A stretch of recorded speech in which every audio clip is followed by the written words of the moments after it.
트럼프 vs 연준 트럼프 vs the Fed 1화 트럼프와 연준 갈등의 서막. 전대미문의 대결이 시작되다. 2017년 새로운 미국 대통령 도널드 트럼프가 취임하면서 워싱턴 정계에 파장이 일었습니다. 그 중에서도 이목을 끈 것은 대통령과 미국 연방준비제도 이하 연준 사이에 감돌기 시작한 긴장감이었습니다. 대통령과 중앙은행 총재의 공개적 충돌은 현대 미국사에서 좀처럼 보기 힘든 장면이었습니다. 과연 무엇이 이 전례 없는 대결에 불씨를 당긴 걸까요? 트럼프 대통령은 취임 전부터 이미 연준을 향해 거침없는 발언을 이어왔습니다. 2016년 대선 후보 시절 그는 연준이 금리를 인위적으로 낮춰 오바마 정부를 돕고 있다 고 비난하며 이런 저금리가 거짓된 경제 fail economy를 만들어냈다고 주장했죠. 당시 제닛 옐런 연준 의장이 경제 여건상 단계적 금리 인상이 필요하다고 시사하자 트럼프는 우리 경제의 유일한 문제는 연준이라며 노골적으로 중앙은행을 공격했습니다. 연준의 정치적 독립을 존중하던 기존 정치 관행과는 달리 트럼프는 대선 과정에서부터 노골적으로 금리 정책의 입장을 밝히고 압박을 가했던 것입니다. 그러나 정작 본인이 대통령에 당선되자 트럼프의 태도는 180도 달라졌습니다. 후보 시절에는 금리를 더 올려야 한다 며 연준을 비판하더니 정권을 잡은 뒤로는 경기 부양을 위해 저금리 기조 유지와 금리 인하를 강하게 원하게 된 것이죠. 아이러니하게도 트럼프는 오바마 시대에 옐런 의장이 금리를 올리지 않은 것을 정치적 동기 때문이라고 비난했지만 정작 자신이 집권한 후에는 노골적으로 정치적 이익을 위해 금리 인하를 요구하기 시작했습니다. 연준의 입장에서는 난감한 상황이 아닐 수 없었습니다.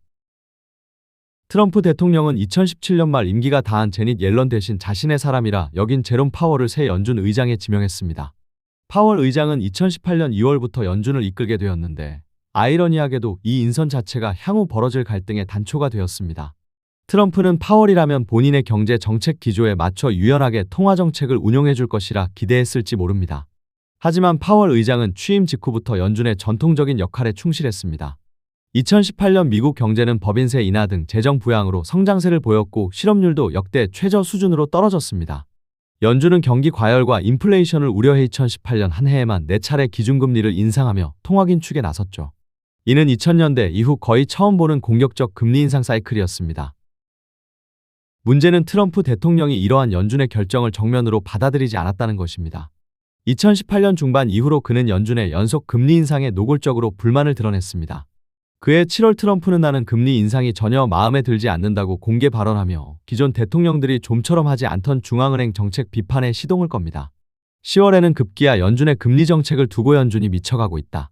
연준은 로코 제정신이 아니다 라고 발언에 파문을 일으켰습니다. 전례 없는 원색적 비난이었습니다. 당시 미국 증시가 급락하자 트럼프는 그 원인을 연준에 있던 금리 인상 탓으로 돌리며 연준이 불필요하고 파괴적인 조치를 취하고 있다고 맹비난했죠. 심지어 연준이 경제를 망치고 있다. 연준만 없었으면 우리 경제가 이렇게 어려울 리 없다며 노골적으로 파월 의장을 실망스럽다고 비판했습니다. 연준의 입장에서 보면 이러한 대통령의 개입 시도는 중앙은행의 독립성을 훼손할 위험한 일탈이었습니다. 미국은 1950년대 연준의 독립이 확립된 이래 백악관과 연준 사이에 보이지 않는 경계선이 존재해왔습니다. 과거에도 립서비스 수준의 압력이나 사석에서의 불만 표출은 있었지만 공개 석상에서 대통령이 연준 의장을 몰아세우는 일은 찾아보기 어려웠습니다. 1990년대 빌 클린턴 대통령은 대통령이거나 대통령 후보일 때 연준에 대해 왈가왈부해서는 안 된다. 말 한마디로 시장에 파장을 줄 수 있다고 언급했을 정도였습니다. 하지만 트럼프 대통령은 이 불문율을 깨뜨린 것입니다.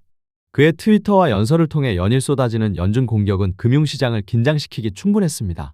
연준이 정치 압력에 굴하지 않을 것이라는 신뢰가 자본주의 금융 시스템의 근간인데 최고 권력자가 그 토대를 뒤흔드는 모습이 연출된 것입니다. 2018년 12월 연준은 또 한 차례 금리를 인상하여 기준금리를 2.5%까지 올렸습니다. 그런데 마침 이 시기 뉴욕 증시가 큰 폭의 조정을 받으며 트럼프의 불만은 폭발 직전에 이르렀습니다. 그는 연준의 결정을 맹비난하면서 제롬 파월을 해임할 수 있는 방법을 주변에 물어보기까지 했습니다. 미국 역사상 대통령이 임기 중인 연준 의장을 해임한 전례는 없었습니다. 법률상 연준 이사는 중대한 사유가 있을 때만 면직이 가능한데 통화정책 견해 차이는 그 사유가 될 수 없었죠. 그럼에도 트럼프는 내가 마음만 먹으면 뭐든 할 수 있다며 거칠게 반발했고 결국 백악관 법률팀의 파월 의장을 쫓아낼 방안을 검토하도록까지 합니다. 이 무렵 한 언론 보도에 따르면 트럼프는 파월에게 전화를 걸어 너 때문에 꼼짝 못하고 있잖아. I guess I'm stuck with you라고 울분을 토했을 정도였습니다. 대통령이 중앙은행 총 제에게 이런 말을 직접 했다니 전대미문의 상황이 벌어진 셈입니다. 1화의 말미에서 트럼프 대통령과 연준 의장 파월 간의 대결 구도는 더 이상 물러설 곳 없는 지경에 이르렀습니다.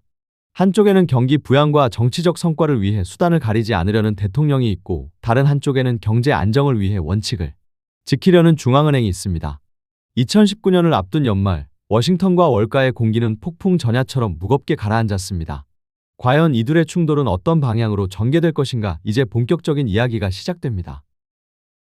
다음화 트럼프 vs 연준 트럼프 vs The Fed 2화 금리 인하를 둘러싼 대치를 기대해주세요. 구독과 좋아요 누르시고 새로운 글로벌 인사이트 받아보세요.